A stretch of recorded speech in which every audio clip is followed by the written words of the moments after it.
সবাইকে আমাদের র্যাবের মিডিয়া সেন্টারে স্বাগত জানাচ্ছি।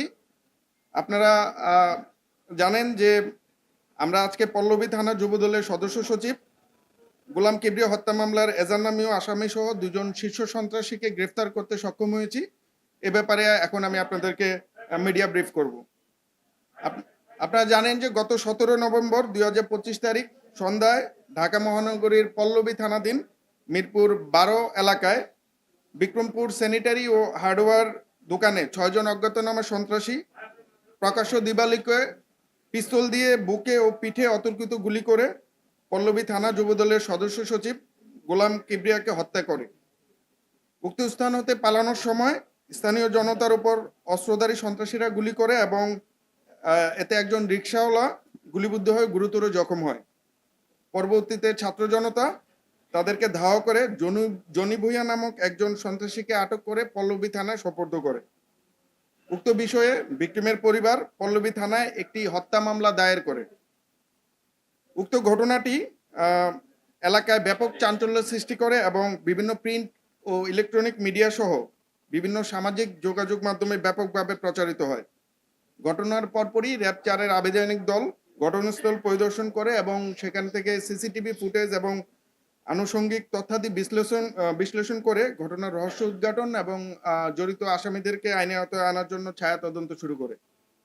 তারই ধারাবাহিকতায় গতকাল রাতে আমরা সাভার থানাধীন বিরুলিয়া এলাকা হতে গোলাম কিবরিয়া হত্যা মামলার এজাহারনামীয় আসামি এবং হত্যাকাণ্ডের নির্দেশদাতা ও পরিকল্পনাকারী মোহাম্মদ মনির হোসেন ওরফে সোহেল ওরফে পাতা সোহেল এবং জিএমপির টঙ্গী পশ্চিম থানাধীন মাজারবস্তি এলাকা হতে উক্ত হত্যাকাণ্ডের সন্দিগ্ধ ও 18টি মামলার শীর্ষ ও পলাতক সন্ত্রাসী মোহাম্মদ সুজন ওরফে বুকপোড়া সুজনকে গ্রেফতার করি।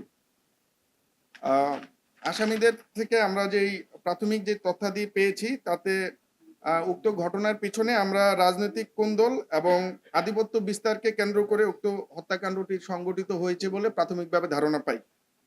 এছাড়াও তারা জানায় যে উক্ত হত্যাকাণ্ডটি সংগঠিত করার পিছনে একটি সুপরিকল্পিত পরিকল্পনা কাজ করে যাতে একটি মোটা অঙ্কের অর্থ লেনদেন হয়। উক্ত আসামিগণ পেশাদার হত্যাকারী এবং তাদের বিরুদ্ধে বিভিন্ন থানায় একাধিক মামলা রয়েছে। উল্লেখ্য যে উক্ত হত্যাকাণ্ডের এজাহারনামীয় আসামি মোহাম্মদ মনির হোসেন ওরফে পাতা সোহেলের নামে একাধিক হত্যা, ডাকাতি, মাদক সহ পল্লবী থানায় মোট 8টি মামলা রয়েছে। হত্যাকাণ্ডের সাথে সন্দিগ্ধ অপর আসামি বাসানটেক থানাধীন এলাকার শীর্ষ সন্ত্রাসী এবং 18টি মামলা ও একাধিক ওয়ারেন্টভুক্ত সুজন ওরফে বুকপোড়া সুজন, তার বিরুদ্ধে ডাকাতি, খুনসহ ডাকাতি, হত্যা, মাদক, অস্ত্র ও বিস্ফোরক মামলা সহ বেশ কয়েকটি ওয়ারেন্ট রয়েছে। সে দীর্ঘদিন আইন শৃঙ্খলা রক্ষাকারী বাহিনীর চোখ ফাঁকি দিয়ে ঢাকা মহানগরীর বিভিন্ন স্থানে সংঘবদ্ধ অপরাধ চক্রের নেতৃত্ব দিয়ে আসছিল। মিরপুর কেন্দ্রিক বিভিন্ন সন্ত্রাসী কার্যক্রমে সুজন অস্ত্র সরবরাহ করে বলে প্রাথমিকভাবে জানা যায়। উল্লেখ্য যে গ্রেফতারকৃত আসামিদ্বয় সাম্প্রতিক সময়ে মিরপুর কেন্দ্রিক গড়ে ওঠা 4 স্টার গ্রুপ এর সক্রিয় সদস্য। গ্রেফতারকৃত আসামিদেরকে আইনানুগ ব্যবস্থা গ্রহণের নিমিত্তে সংশ্লিষ্ট থানায় প্রেরণ করা হচ্ছে।